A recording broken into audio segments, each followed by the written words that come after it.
Welcome. I hate to shut down the dynamic conversations that are going on at the moment. And I just will say quickly that I'm so thrilled to see you all in this room.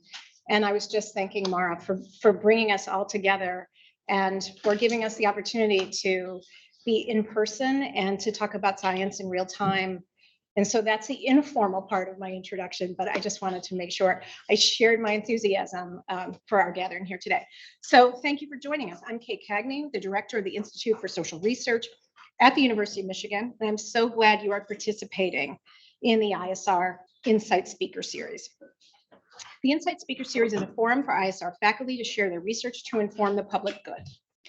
We have over 300 affiliated faculty, actually 322 exactly, if anybody wants to know, who conduct research that addresses topics such as wealth and inequality, race and racism, that'll be a focus for today, politics and public opinion, as well as a wide range of other topics, including teen drug use, economic behavior, aging, and health.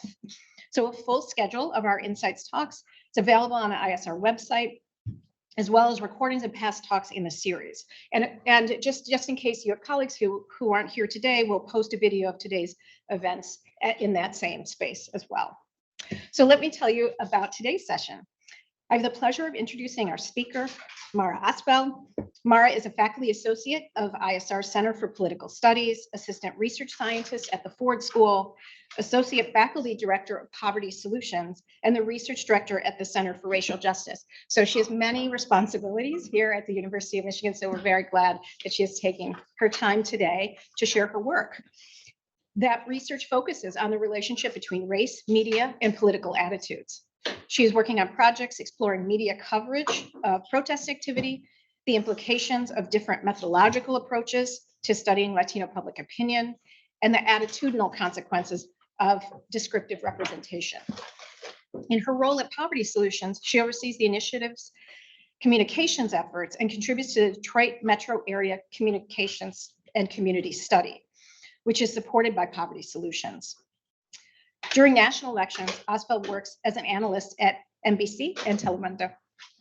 So today, Mara will draw on her book, Skin Color, Power and Politics in America, co-authored with Nicole Yadon, to show that skin color is an increasingly important component of how people are identifying themselves and staking positions in American racial politics. So we will have time for Q&A at the end of the presentation. So I hope you'll enjoy it. I hope you'll ask questions of clarification throughout the presentation. And Mara, we're thrilled to have you. Thank you so much.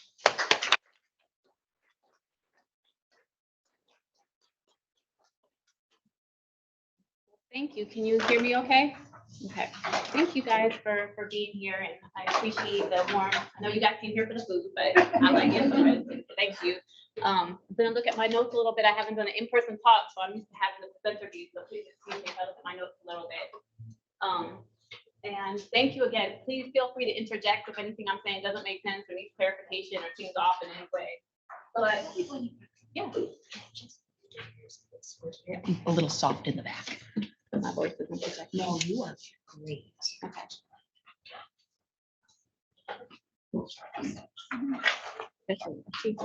Very good on the outside of the inside. What? Can you hear me? Now I feel like a talk show host. So as Kate had mentioned, this stems from my work with Nicole Yadon, who used to be a graduate student and now is an amazing assistant professor at Ohio State. This was supported by the Russell Sage Foundation, and it was only made possible by some really incredible research assistants, including Camry Hudgens right there, Daniel Lopez, Lydia Lopez, Isabel McMullen, and Crystal Robertson. So I just want to recognize their incredible contributions. So here we have Lyndon Johnson signing the Civil Rights Act of 1964. And as many of you probably know, this provided protections against discrimination in a variety of spaces, including in voting and accessing public facilities and employment opportunities. And it provided these protections based on race, national origin, religion, sex, and importantly, skin color. And skin color separate from all of those other things, even though we often think about them as kind of intersecting and as a part of racial identity, it provided protection as a separate component of one's identity. And since then, we've seen the charges filed with EEOC, the Equal Employment Opportunity Commission, increase exponentially. Just looking at the last 20 plus years, we've seen it go from about 700 cases filed each year to over 3,000. What's interesting and notable about many of these cases is that a lot of them don't really go anywhere. So here's one case filed in 1986, and this was a gentleman who was working at the University of Illinois, and he alleged that his lighter skin, he was African-American at an employer who had lighter skin than he did. He felt like he was being pressured to leave his job. When he didn't leave, his contract was not renewed, and he was replaced with the lighter skinned African-American gentleman. And in the ruling on this case, the court recognized that discrimination based on skin color may occur among members of the same race, but the plaintiff is unable to offer any authority for the novel proposition that such discrimination may form the basis of a cause of action. He wasn't able to provide evidence. This court refuses to create a cause of action that would place it in the unsavory business of measuring skin color and determining whether the skin pigmentation of the parties is sufficiently different to form the basis of a lawsuit. So the count must be dismissed. Here's another case. This was a woman who had a claim against Aramark of Puerto Rico, and she was arguing that she was fired along with a number of other individuals who had worked there on the basis of her skin color. And the ruling was similar. Defendants do not contest that plaintiff has established a prima facie case of color discrimination, but the statistical information in relation to color discrimination is flawed. In both of these cases, there was a judge who recognized that skin color discrimination is protected. It's real, it happens, but we really have no way of documenting that it's happening in a way that can be used in courts. We really can't do anything about it. And so I want to build on these points, and I want to make a couple of arguments. And before I do, I want to go back to this and just kind of parse this apart a little bit more. We might say that I can see your skin color, you can see my skin color, it's there. But what they're arguing here is that there's something that goes beyond that, right? That I can't just say, hey, what do you think my skin color is, and that's it, and we can use that in the court. That we think that there's something else that when you talk about skin color, I talk about skin color, that it may be capturing, that makes it kind of complicated to account for in a lot of these cases.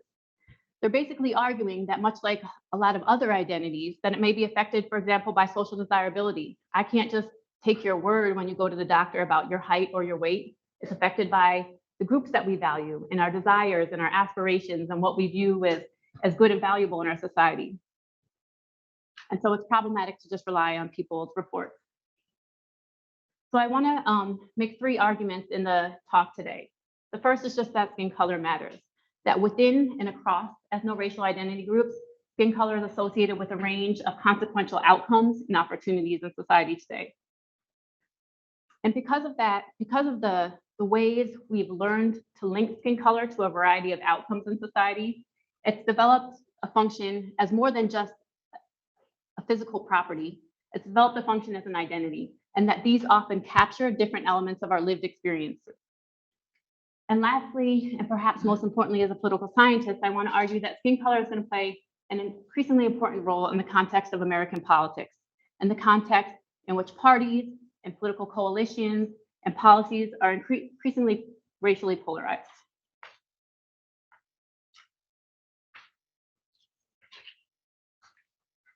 So there's a long history of using skin color to justify a form of social hierarchy, and this extends into the past several centuries. The distinction of people based on skin color and the alleged value assigned to whiteness have been expressed in many forms, from pseudoscientific, studies or investigations, and flawed interpretations of religious texts. These distinctions were particularly important by Enlightenment thinkers. Highly regarded philosophers like Locke and Kant and Hume attempted to cultivate a justification for a self-serving social hierarchy that privileged their own position. And they use this in a way, they emphasize the importance of distinguishing people based on skin color as part of their effort to resolve this fundamental contradiction between the professed importance of liberty and at the same time, the recognition and support for upholding slavery. Skin color, writes Kant, is the marker of species class, as well as evidence of this difference in natural character. For Kant, someone who was foundational in the creation of our own political institutions, skin color encoded the, quote, natural human capacity for reason. While many of the arguments about the role of skin color in society were used to uphold and initially, or in earlier periods, used to justify slavery, we saw them over time used to support and propagate a much broader and insidious form of white privilege. So later in cases about citizenship, for example, we saw judges rule that in this case, for example, a man of Japanese descent could not qualify for the citizenship that would allow him to lease farmland because he didn't have the appropriate skin color. And he goes a step beyond that. And he says, it's obvious that the objection on the part of Congress is not due to color as color, but only to color as evidence of a type of civilization which it characterizes. The yellow or brown racial color is the hallmark of Oriental despotism. And he's going back to this point that there's what I see or what someone sees when they look at your skin color, but there's also what we're projecting onto you based on how we think of color and how we think that's associated with other forms of value. And we saw this form of color as something more than, a physical property, but as something that's projected based on one's proximity to whiteness over time in a variety of ways. So we saw this cartoon in the early 19th century depicting these people from these colonized places, or you can characterize them as colonized or still not colonized in a variety of ways, but the Philippines, Hawaii, Puerto Rico, Cuba, and Panama. And before the US allegedly intervened on their behalf, and after the US intervened. And you can see that there's many differences, but they were lightened after the US intervened, right? So proximity to whiteness, again, is read as a way of reading one's proximity to whiteness. You also might see it today, how people use skin color to identify and cue how they think about their position in American politics and society. Some people have talked about how they'll see someone send like a thumbs up emoji or some other form of emoji, and they'll think, that's not how I would see your skin color. And people have talked about how they negotiate this. What are the factors that go into how people think about their skin color? And this one individual said, I present as very pale, very light skinned, and if I use the white emoji, I feel like I'm portraying the part of myself that's Filipino. But if I use a darker color emoji, which maybe more closely matches what I see when I look at my whole family, it's not what the world sees, and people tend to judge that. So he highlights that when he's thinking about skin color, he's not just thinking about how others might see the actual physical properties of his skin, but how he wants to position himself relative to other groups in society that he values. We know there's a ton of evidence today that skin color matters. We've seen evidence that skin color is associated with income and wealth.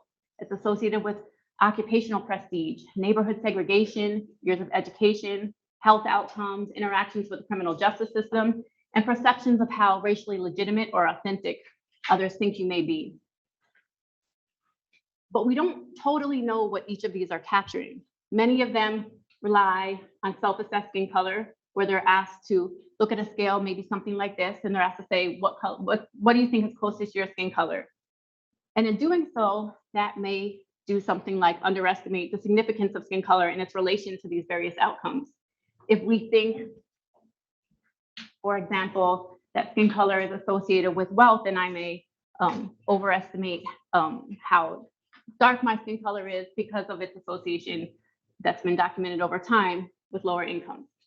I may overestimate how dark my skin color is also if I want to heighten my perceived association with Latinidad because of its association with perceptions of racial authenticity. And in that sense, it might underestimate the actual relationship between these two variables. As a result, some people have turned to using some type of machine assessment. In one big study, that's a 40-year-old NIH study that measures heart health and other associations with stress-related diseases like heart disease. People have been using something called a spectrophotometer, and that takes a measure of light reflectance. If we look at the physical properties of color, the most basic components of color, it's an assessment of how much light is reflected off of a given surface. So this device, which you can also find in Sephora if you want to find a really good match for your foundation, is used to get something that's socially objective. So they've used this study to document that one, skin color is associated with levels of stress, and that has long-term effects on one's long-term, how long they live and their likelihood of getting heart disease over time because of its association with stress and discrimination. But you can use either one of these, and most of these studies have used either one of these, but again, we don't know what each of these are capturing and not capturing. And so one thing we do in our study is that we use both. And there's a variety of reasons we might think that these are each associated with political outcomes and political identities. On the one hand, we know that machine-rated skin color, like we just demonstrated, has been linked to life experiences and opportunities. We know it's associated with income. We know it's associated with discrimination. We know it's associated with stress. And so therefore, if it's associated with life opportunities, and that's a big predictor of how we align ourselves in politics, then perhaps machine-rated skin color should be associated with politics as well. We also know that in America, the boundaries around ethno-racial identity groups, the boundaries around Blackness, whiteness, Latinidad are weakening in a number of ways. There's more people who don't identify as solely Black or white. There's more people who identify with more than one ethno-racial identity group. So it's becoming more difficult to neatly classify people into any one of these distinct categories. At the same time, and I should note that these weakening boundaries have been documented to be particularly threatening to a lot of white people. That when white people hear about, the browning of America or the growing number of multiracial kids, there's really well documented evidence that increases a sense of status threat, or a threat that their position in society may not be, and their privilege may not be as protected as it once was. For the same reason, we might think self-assessed skin color could also matter. Again, the boundaries around categorical ethno-racial identity groups are weakening. Perhaps that might cause us to rely more on positioning ourselves based on skin color. And we know that matters a lot. American politics is divided along lines of ethno-racial identity and attitudes towards a variety of racialized issues. So if the boundaries around ethno-racial groups are weakening, then perhaps we'll rely more on self-assessed skin color to position ourselves in our proximity to valued racial coalitions. And there has been some evidence of within subject shifts in ethno-racial identification. So that, for example, that people are more likely to identify as multiracial or as Latino if they become more liberal, and they're less likely to do so as they become more conservative. And this is particularly consequential for groups like Latinos, because they're often asked to identify as with their ethnic origin in one group and then their racial origin. So it provides a little bit more opportunities for shifting and permeability around identity. So we put forth this theory of ethno-racial group boundaries in politics. And it basically argues that if you're identified with a group, an ethno-racial identity group that has blurrier boundaries, meaning that it's become there's more permeability in how you can identify your ethno-racial group identity. Maybe you can identify in multiple ways. You can identify as white or Black and Latino, or maybe you identify as other. We know a lot of Arab Americans are pushing back against their classification as white and instead identifying as other and writing in their identity. So for the groups that have faced more blurring around who is and who is not classified in the group, we might expect it to be more relevant to political views in America today. But we also think another important of this theory is whether self-assessed skin color or machine-rated skin color will matter. Which of these two will relate to one's political attitudes? And as I highlighted, there's reasons to believe that they may matter for different groups. That people who've had more privilege and who may feel that their status is being threatened, they be more likely to rely on machine-rated skin color. And I say this is true, again, because we know that people's sense of value is often based on differentiating themselves from other groups. It's not so much based on my absolute position in society. It's not based on whether I make 10,000 or 20,000, but it's if I make 10,000 or 20,000 more than other groups. And so for people who've historically had a lot of privilege, who've historically had their privilege relatively protected, it tends to be more important to differentiate themselves from other groups. And for this reason, what may be more important is differentiating themselves based on machine-rated skin color. For groups that have blurrier boundaries and have had less privilege, they may rely more on self-assessed skin color. They may seek to position themselves in politics, drawing on their on self-assessed skin color, where they can either heighten their proximity to whiteness or distance themselves from whiteness.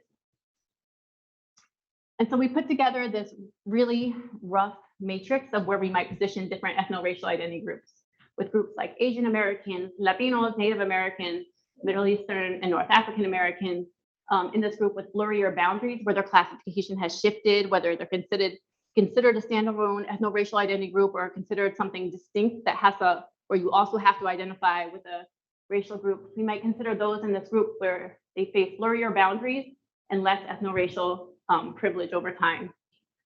We also consider, and I know this is not intuitive for a lot of people, but we also consider whites as a group that has faced a lot of historical privilege, but actually relatively blurry boundaries. And in thinking of this, we're not saying that people who have historically been white can shift in and out easily, but we're saying that there's a growing number of people who have been and are being classified as white. And this is something we've seen over time, where, in the early 19th century, we've seen people who were, or early 20th century, we saw people who were Irish and Italian not being classified as white, and then later being classified as white. We saw Syrians not being classified as white in a variety of citizenship cases, later being classified as white. So we consider the boundaries, especially on who is and who cannot be classified as white, also being blurry for white Americans. And then due to the one drop rule in the history of that in defining a lot of components of African Americans' ethno-racial identity, we classified African Americans in this group with less blurry boundaries, but also facing less historical privilege. So we next move on to just testing these, right? I alluded to the fact that we relied on both of these measures of skin color that were used in past work, a self-reported measure of skin color that had that 10-point scale where people had 10 hands that they could select from in identifying their own skin color, and then a device similar to what's used in Sephora to measure the degree to which the surface of your skin reflects light. And I want to pause and just recognize that there is a long history in the social sciences of using these kind of creepy devices to get an objective assessment of racialized attributes in a way that was really destructive. And so this should elicit discomfort, and it should elicit perhaps even some backlash. At the same time, I think it's also important to recognize the points that others have recognized, that if we don't have any way of documenting or considering people's racialized experiences, then we also have no evidence that exists, and we can't do anything about it. And that was a key component that prevented people who brought forth cases of skin color discrimination from actually getting any resolution. We definitely don't think that this is something that should be used on a broad level. I think our takeaway is, and we document that in our book, and we make that argument in our book, but we do think it's important for us to understand what each of these measures are capturing as a way of understanding just how deeply integrated this is into our understanding of ourselves and our politics. And if nothing else, to inform how people think of these measures, what they are and aren't capturing in moving forward. We went to a variety of places throughout the Midwest, from Chicago, Ann Arbor, really Chicago and Detroit areas, I should say. And we surveyed about 1,500 people, and Camry was part of this and knows this experience well. This was in 2017. We intercepted a variety of people about it was roughly equal, about, I think, 600 Latinos, about 500 African Americans, about 400 white Americans. And we asked them to take a survey where we asked about a variety of experiences, political attitudes, and of course about their skin color and their feelings about their skin color. And notably, we used this device called a spectrophotometer to get a measure of the points on the scale so that we can assess, we can compare the two. We kind of had a standardized scale between these two, and we can look at the difference. How much were people overestimating how dark they were? How much were people overestimating how light their skin color was? And was this associated with a variety of outcomes? Was this associated with, for example, the strength of their ethno-racial group identity? And was it associated with their political views? I first just want to show the distribution. So you'll see the machine-rated skin color on the x-axis and the skin color self-assessment on the y-axis. And if it was a perfect match, if people were kind of identifying their skin color in a way that measured these physical properties of light reflectance, then we would see most of these fall right on the line. But we see considerable dispersion, right? We see a number of people who overestimated how dark they were below the line, and then a number of people across ethno-racial identity groups who overestimated how light they were. So it provides initial evidence suggesting that these are capturing different things. We next wanted to just look at, did it map onto, did machine rated skin color or did self-assessed skin color map onto these socioeconomic outcomes that we talked about before? And we just kind of as a test of these past findings. And we will look at Black, Latino, and white individuals and how they reported their education level and whether that was associated with their machine and self-rated skin color. And we provide some evidence that especially for white individuals and Latinos, that those who had lighter machine rated skin color had higher levels of education, which maps on to experiences with discrimination they might have faced and experiences with the opportunity that they may have faced. We didn't find any evidence that machine rated skin color was associated with educational outcomes among African Americans. We did, however, find a considerable association between skin color and African Americans among on income. And here, what I want to really draw your attention to is one, both the magnitude of effect it had, that those with lighter skin made about what corresponds to about $30,000 more in annual income than those on the lighter end of the spectrum among African Americans, but also that you can see both of these things matter, that both ethno-racial identity group does correspond to discrimination in a variety of contexts, including in access to income, but that skin color does as well, that these are both important components of one's racialized discrimination and racialized experiences in America, but they're distinct, right? So even at the same point in the skin color spectrum, that white people face less discrimination than Black people face less discrimination than Latinos in terms of access to economic opportunities. But importantly, again, we really want to turn back to politics and this idea that whether machine rated skin color or self-assessed skin color or this discrepancy was associated with political views. But just to summarize again, I'm sorry, machine rated skin color was associated with socioeconomic experiences. Among Latinos and whites, education was associated with machine rated skin color. And among African Americans, machine rated skin color was associated with income, but neither socioeconomic outcomes were associated with self-assessed skin color.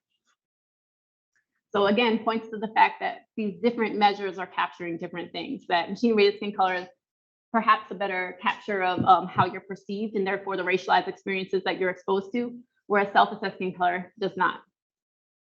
But is either measure capturing association with political views?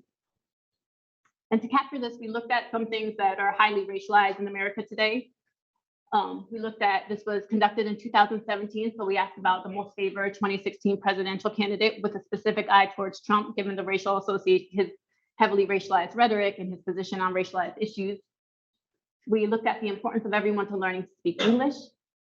And given the salience of police brutality, especially towards communities of color, we looked at levels of trust in the police to use the right amount of force. And again, we looked at how these measured onto both self-assessed and machine-rated skin color. So the first thing I want to look at is just the relationship between self-assessed skin color and these three political issues. And we first look at support for Trump. And what we point to here is that we see a really clear association between self-assessed skin color and support for Trump among Latinos, but not for white and not for African Americans.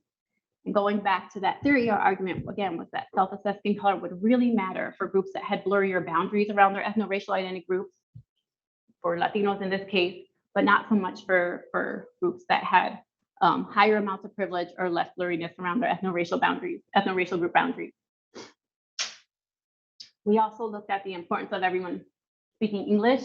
And for this one, we thought we might also find something for Latinos in terms of its relationship with self-assessed skin color, but we didn't find anything here. Finally, we looked at the belief in the police using the appropriate amount of force and how it related to skin color. And again, we find that Latinos who identified their skin color as lighter were far more likely to trust the police to use the right amount of force than Latinos who identified their skin color as being darker. This doesn't initially capture entirely what self-assessed skin color is getting at. And so we also looked at skin color discrepancy. And again, this is looking at the difference between one's self-assessed skin color and one's machine-rated skin color. So the degree to which someone is overestimating their darkness or how light their skin is. And again, we find this really clear relationship between Latinos with the ones who overestimate how dark their skin color is being much less likely to support Trump than those who overestimate. I'm getting my data mixed up. This is support for Trump, and it's inverted. So this is overestimating lightness, and this is overestimating darkness. Again, looking at the importance of everyone learning to speak English, we didn't find a clear relationship here, but in police trust, we did again find a clear relationship with those who overestimated how dark they were, being much less likely to trust police to use the right amount of force than those who overestimated how light they were.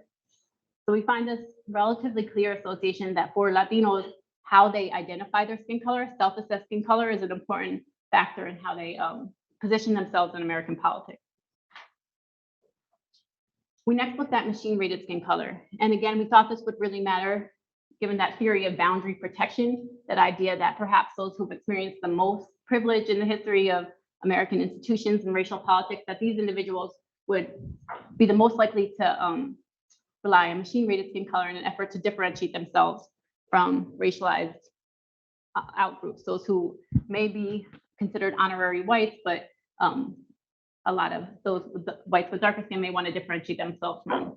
And so here we don't see anything, again, for African Americans and Latinos, but for whites, we find that those with darker skin who are on the boundaries of whiteness are far more likely to support Trump. We see a similar dynamic with the belief that everyone should speak English, with whites with darker skin being far more likely to believe that everyone should speak English in the US than those whites with lighter skin. And we didn't find anything particularly consequential with the belief that police should use the right amount of force. I know for some people, the idea of skin color really mattering for white people is kind of new and novel. So the last thing we wanted to look at was just whether skin color for white people mapped on to esteem, the degree to which they thought their ethno-racial identity group was really valued and important, and if they tied more value to their whiteness. And we found that it was true that those with darker skin, the white people with darker skin coloring had higher levels of group esteem than whites with lighter skin coloring, signifying that there is this aspect of skin color mattering for whites, and that it corresponds to that theory of boundary protection.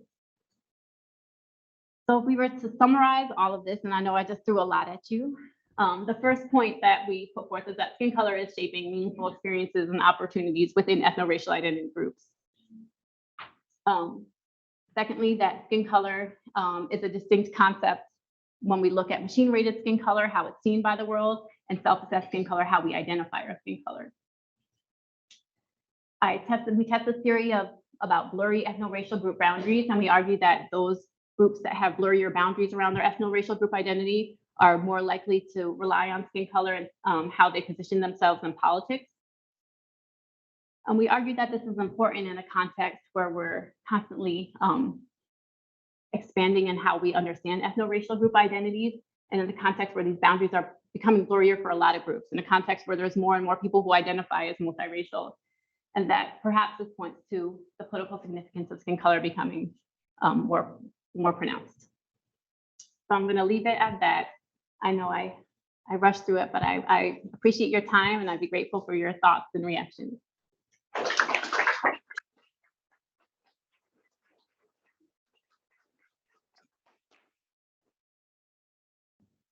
Go ahead, Francis. This was really fascinating. I'm really excited that I got to watch the presentation. Lots of thoughts and ideas, but I guess what first comes to mind is wondering how you think about groups or people who feel that they're in the boundaries of groups. Now I forgot what I was going to say. Oh, God. Boundaries of groups. Hello. Okay. Wondering if you think that those who feel maybe insecure about their position within a group are more likely maybe to enforce those type of colorism or maybe like subjections upon others because of that insecurity. Yeah, I think that's really what we were trying to get at when we talk about blurrier group boundaries, that it's people who are like, we have this context where racial politics and racialized coalitions are such a defining component of the parties. And so that those who aren't neatly positioned or aren't neatly captured in those politics are going to be more likely to try to cue that with skin color. So I think I absolutely agree with your point.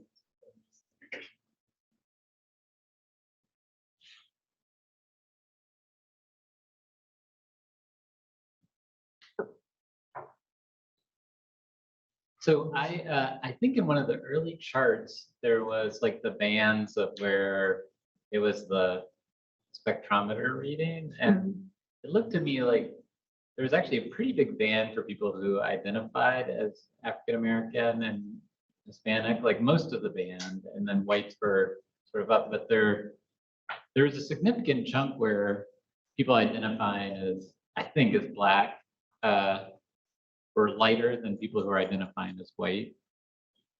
I was just curious. Yeah, maybe that was it. Yeah. So You're saying there's people. yeah, I took the middle band is like the spectrometer reading for Right. people who identify as Black. Mm-hmm. And then Hispanics seem to be across the entire board.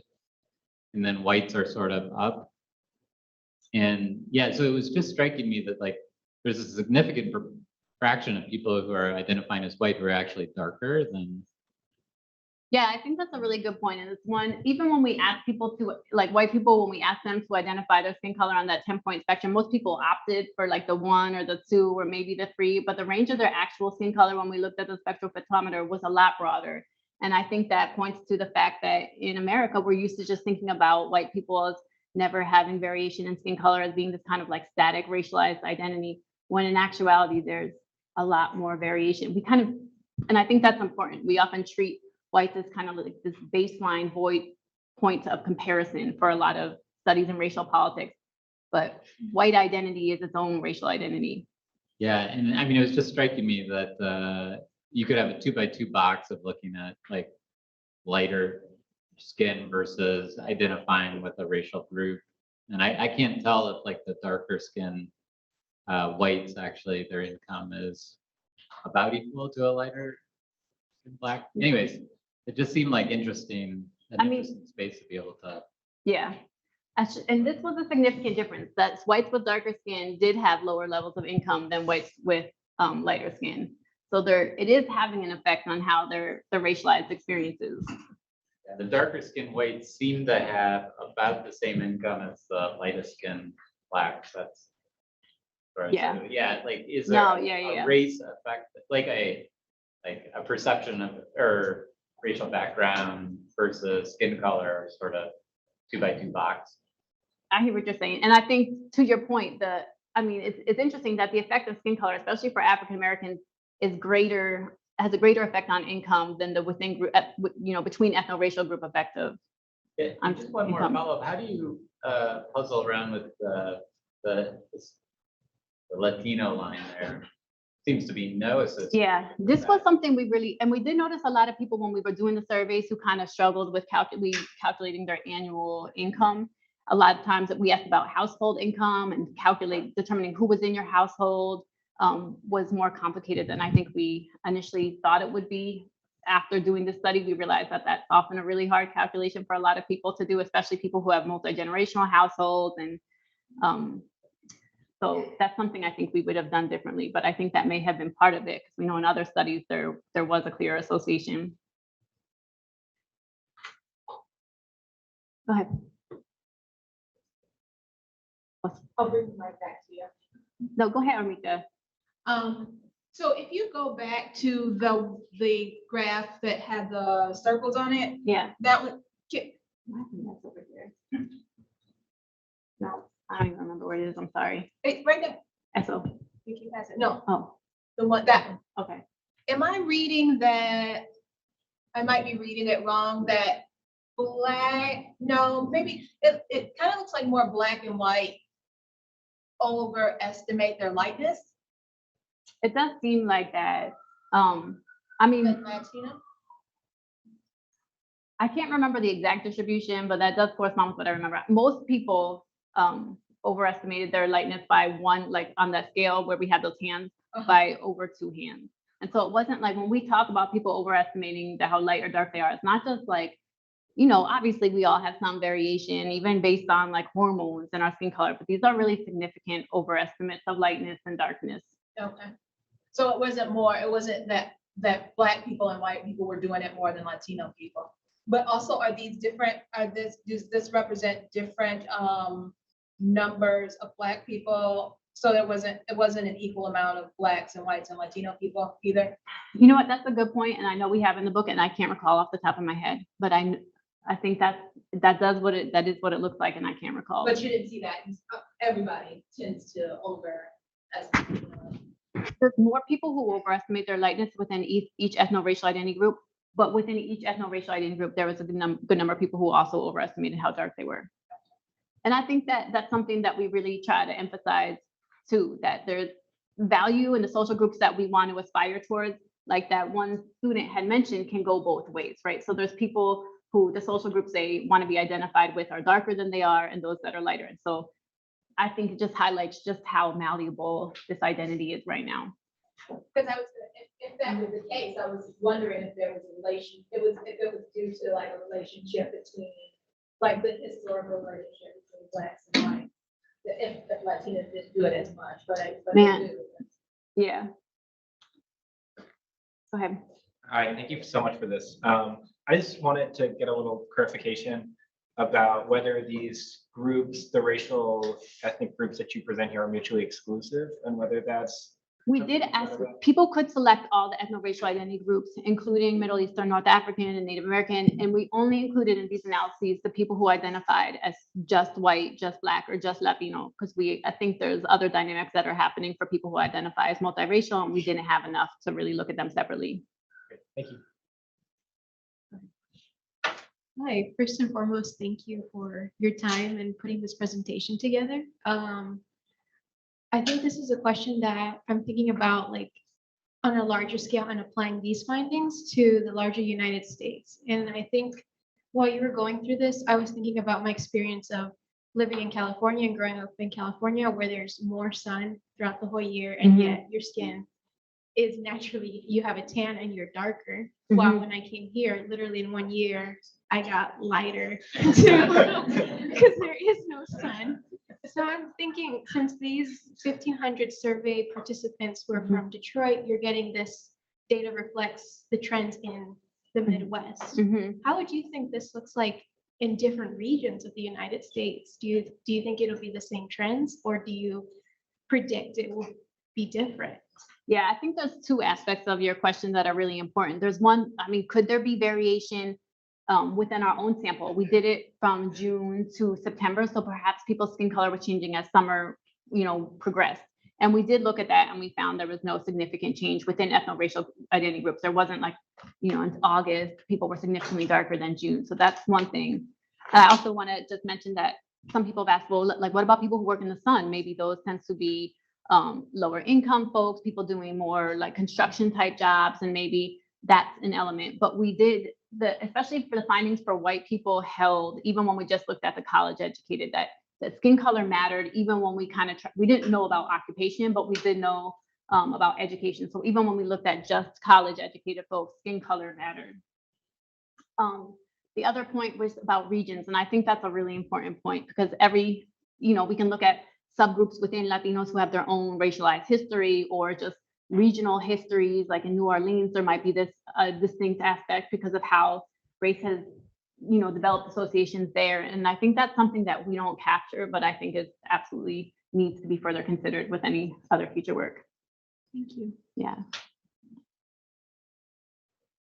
Perfect lead in. So as a costume designer, I had two questions about your study. When you took your readings with the machine, where on the body did you do the reading? And did you ask any questions about lightening or skin, lightening, because that's such a huge element. Like when we match skin tones, we do find such a difference between skin on the chest, skin on the face, skin on the arm, and we'll use different, foundations and bases, and people do lighten their skin. So did you take that into account in the study? And people tan their skin. So I think that's an important point both ways. Yeah. Yeah, we did take it into account. So like the Cardia study, the one that was looking at associations with heart disease, actually took the measure in one's armpit. to like minimize the likelihood that makeup or tanning or whatever is being applied. I felt like that would be really awkward to ask Camry to do with me. So what we did was we took the measures on the wrist. So, and on top, 2 points. So on top, because that's generally more exposed to the sun, it's more if you were to apply makeup, that's what you might put on top. And then on the underside, because that's generally not exposed to the sun, it's not where you apply, cosmetic products typically, especially given how expensive cosmetics are. And then we repeated everything and these things I used the average of the two, but we also repeated the analyses with just the over and just the under part of one's wrist. Thank you.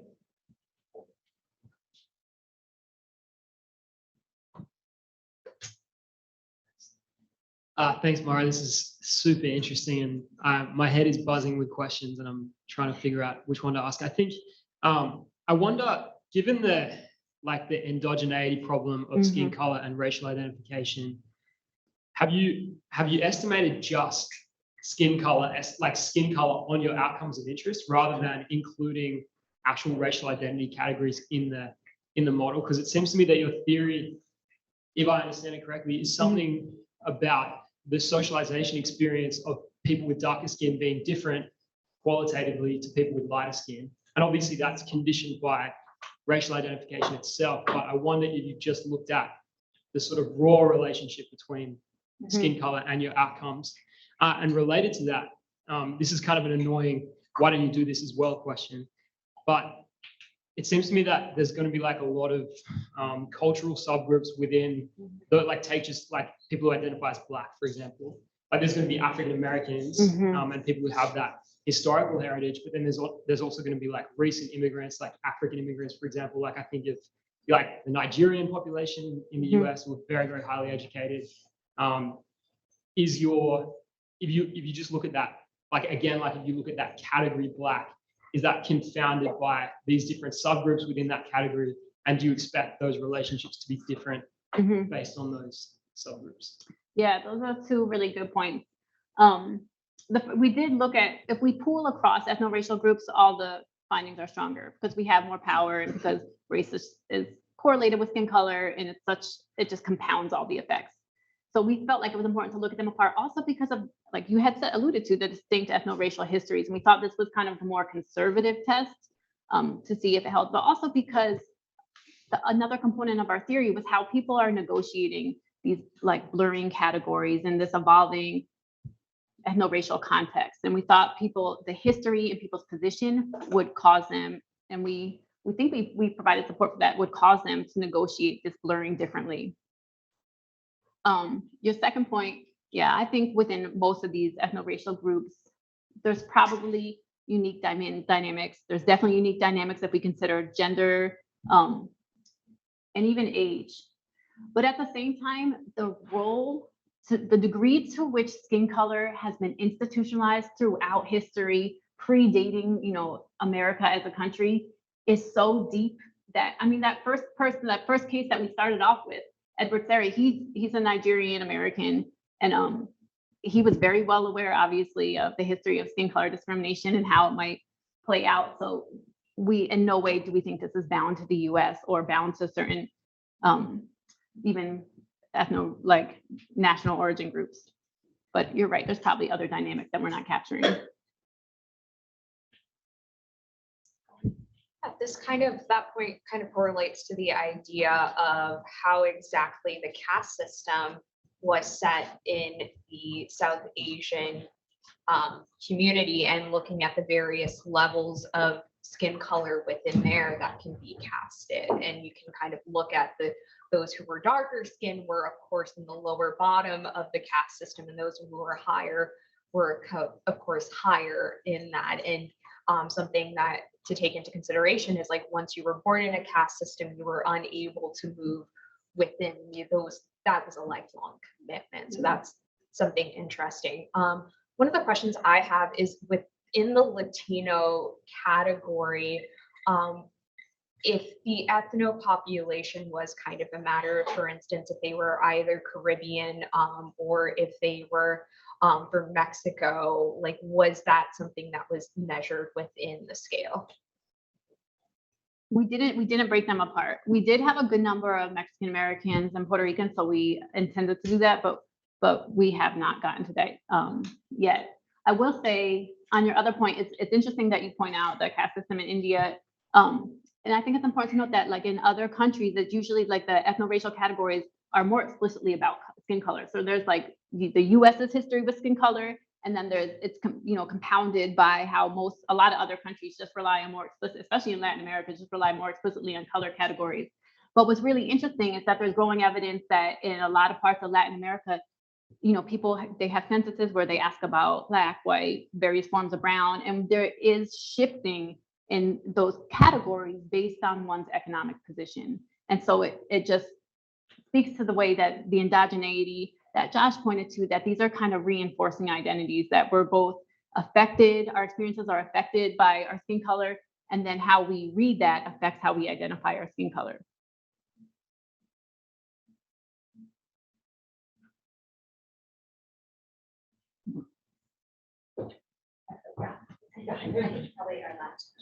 Yeah, so, okay, I'll close it out here. I also had questions about regional effects and wondered also too about urban rural, thinking about exposure spaces to those of other racial groups.